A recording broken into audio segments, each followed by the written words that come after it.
Today we'll cover the show Phineas and Ferb from start to end. There's 104 days of summer vacation. The show has been a cult favorite show throughout our whole childhoods, but what seems like a happy family may have a different perspective to it. Curious, aren't you? Well, while Perry, Phineas, and Ferb may seem like an adorable trio, fans have their suspicions. I mean, seriously, how many people have a secret agent platypus as a pet?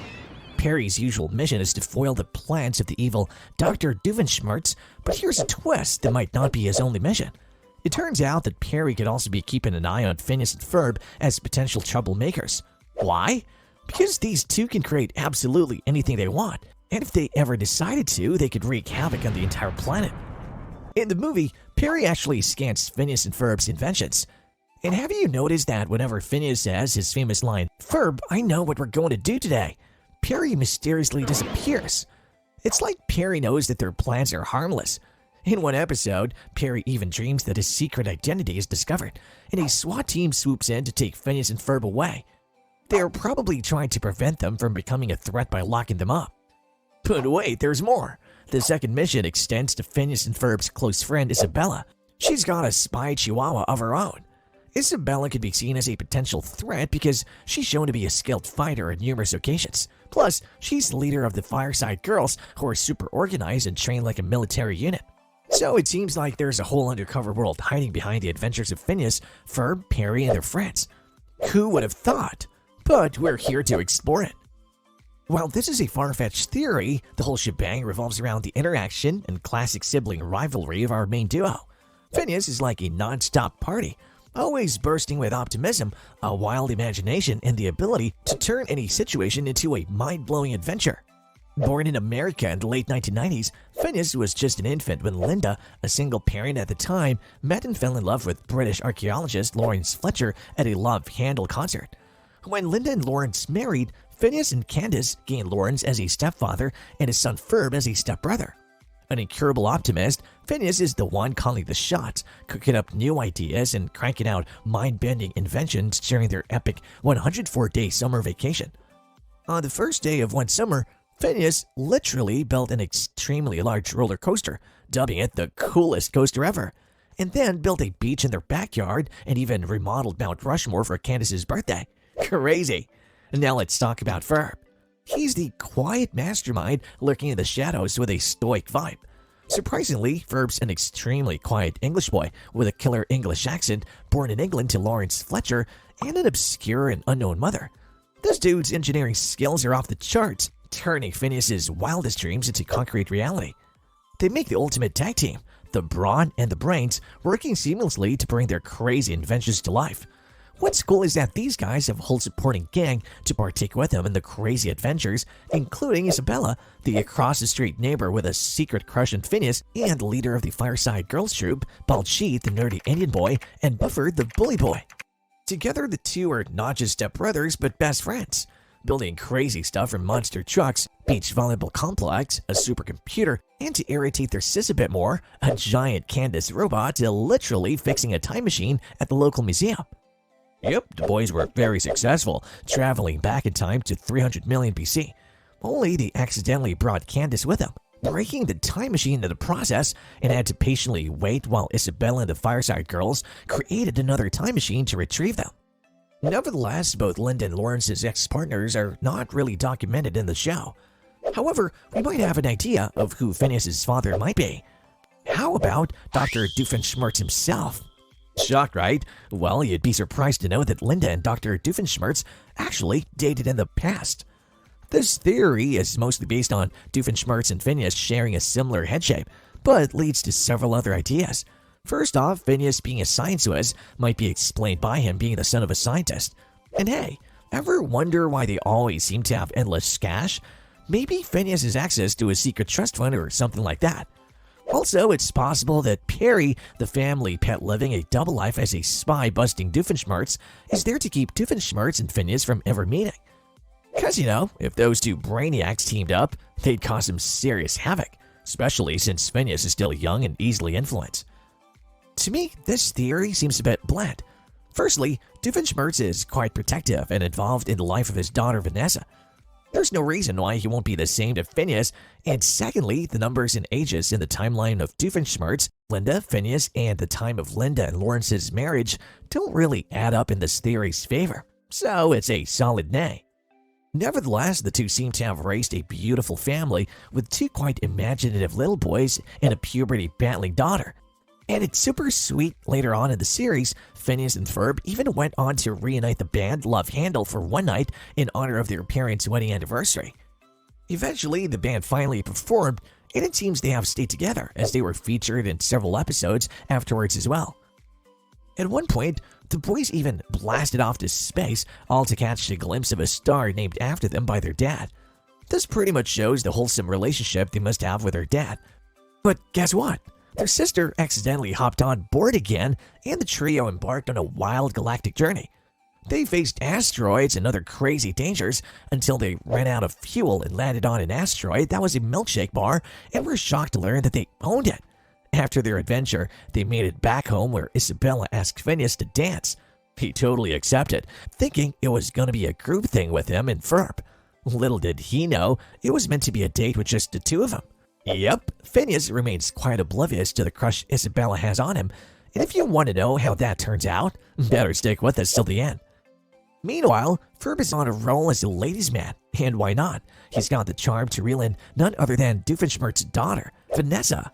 It all begins when he meets her while picking up one of Phineas' plants and immediately develops a romantic attraction, which leads to a mix-up between the plants he was picking up and the ones Vanessa was for her dad. When Phineas asks how he got confused, Ferb admits, I was weak. But wait, there's more. Ferb encounters Vanessa again during an out-of-this-world alien adventure, test driving a spacecraft. He catches sight of her, reverses the spaceship like a pro, and tries to flirt while Vanessa responds with a sweet smile. Meanwhile, Candace, the fun-busting teenager, is on a mission to expose her brother's mind-blowing activities to their unsuspecting parents. But here's the thing. She's constantly frustrated because their creations have a sneaky way of disappearing or going incognito right before her parents lay eyes on them. Like when the boys tried making a massive ice cream machine only to get mixed up with Doof's plants and create his innator. The stupid thing launched off just as Candace tried to bust them.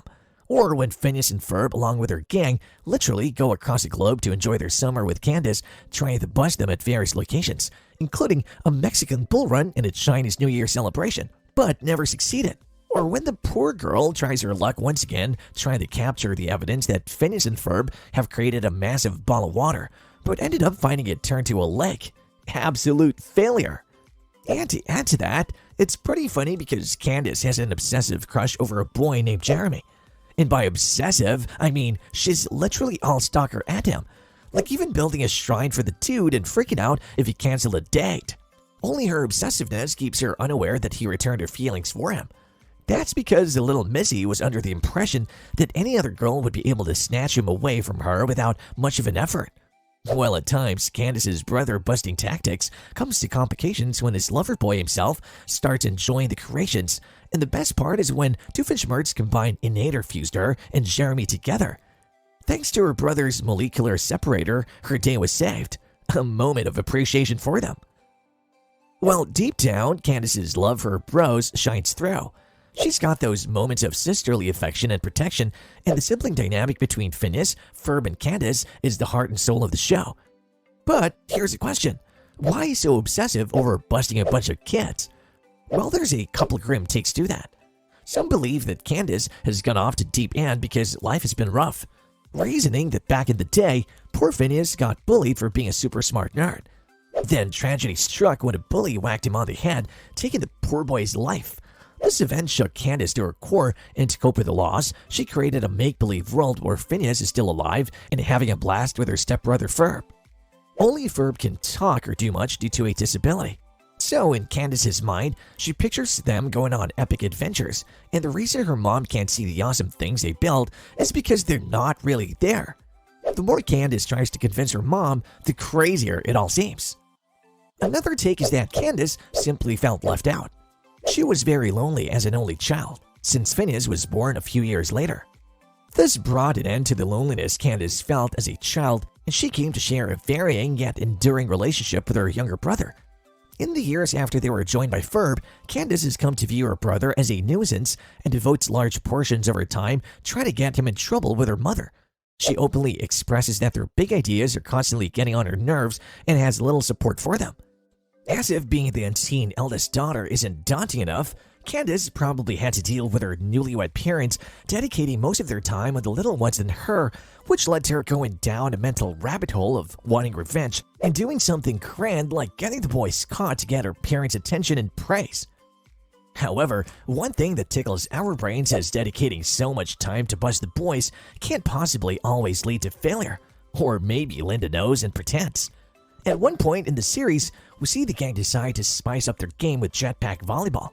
Candace, all set for a date with Jeremy, suddenly flips the switch when he joins the fun. She desperately tries to divert her mom's attention from the backyard, avoiding any trouble for Jeremy.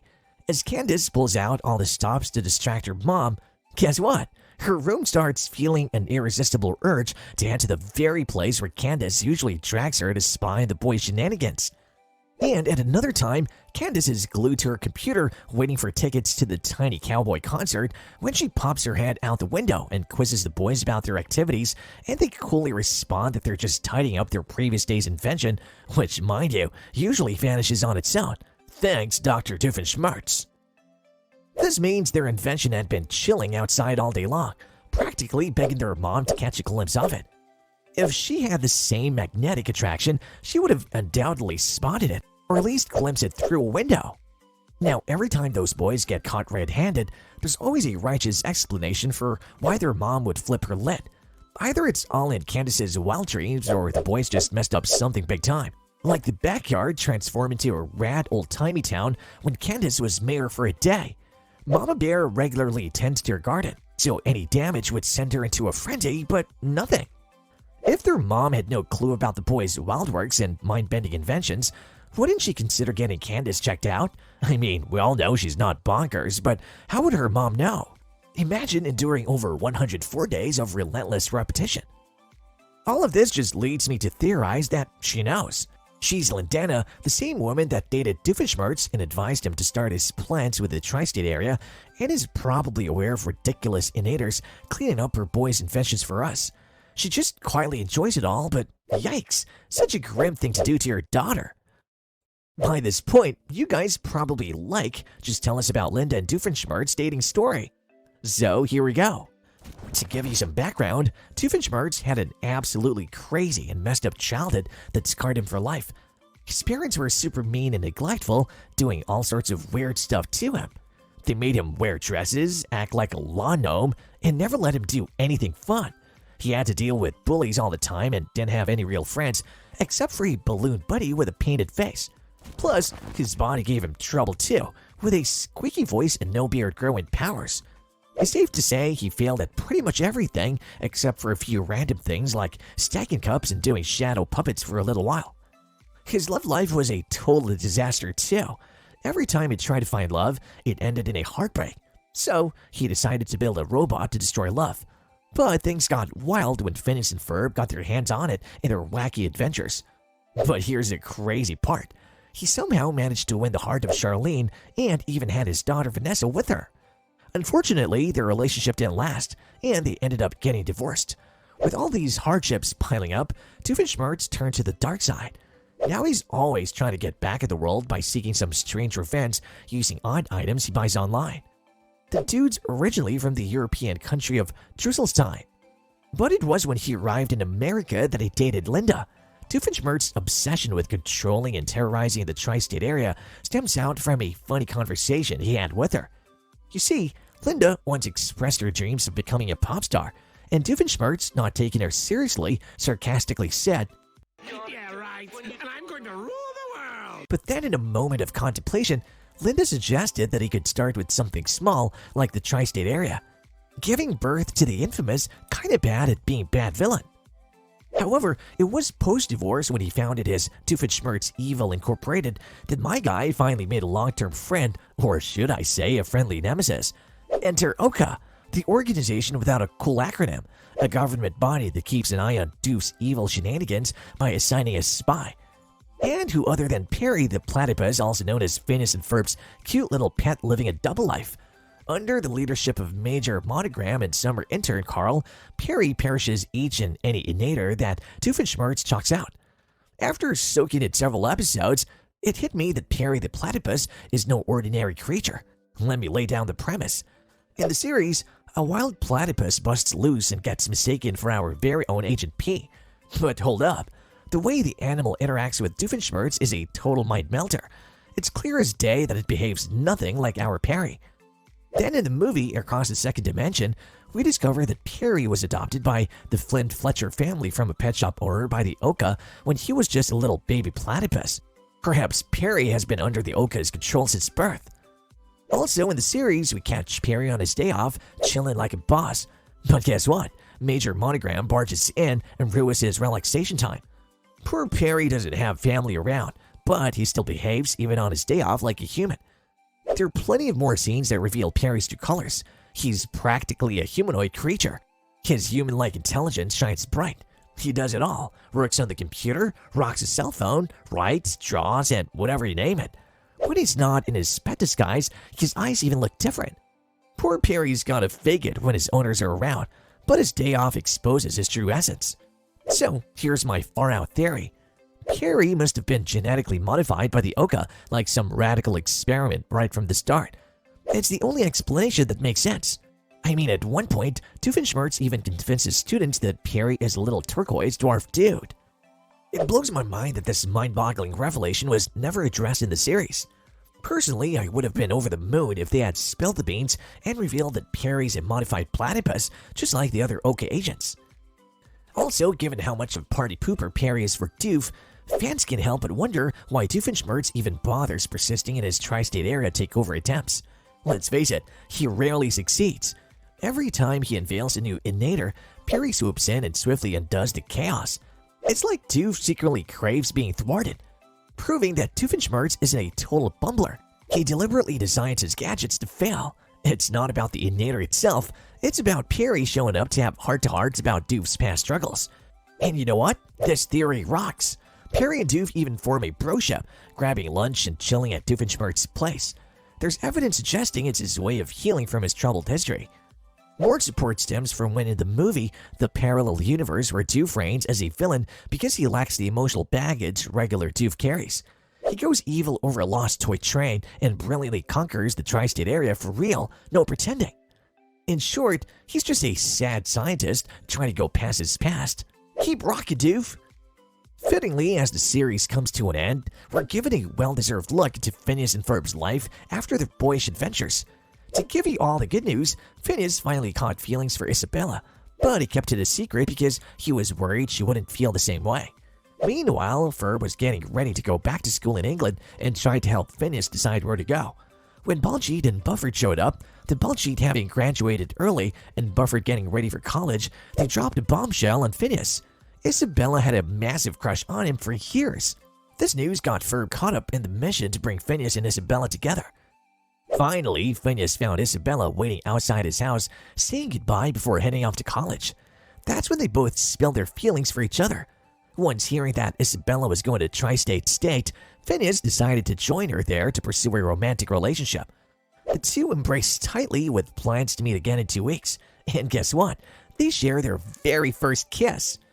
Fast forward to their adult lives, Candace's kids are seen calling Isabella as Aunt Isabella, hinting at a possible marriage to Phineas, and what can I say?